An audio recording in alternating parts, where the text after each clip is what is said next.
Another thing that we need to address here also is, and I'll go back to the classrooms again.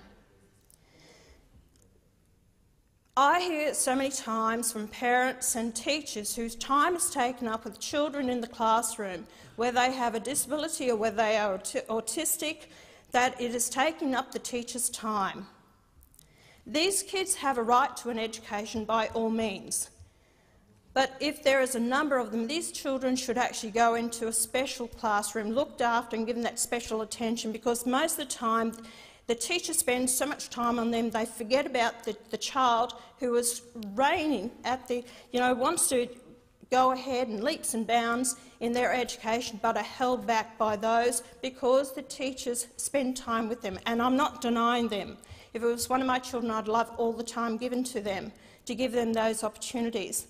But is it at the loss of our other kids? I think that we have more autistic children, and yet we are not providing the special classrooms or the schools for these autistic children, and if they are, they're at a huge expense to parents. I think we need to take that into consideration, that we need to look at this. It's no good saying that we've got to allow these kids to feel good about themselves and we don't want to upset them and make them feel hurt, and I understand that. But we have to be realistic at times and consider the impact that is having on other children in that classroom. We can't afford to hold our kids back. We have the rest of the world and other kids in other countries who are going ahead leaps and bounds ahead of us.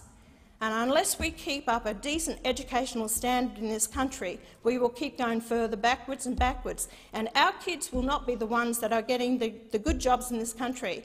They will be bringing in people from overseas, filling positions in this country that belong to our children.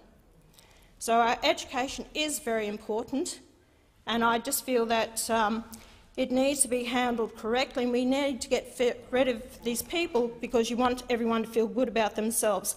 Let's get some common sense back into our classrooms and what we do.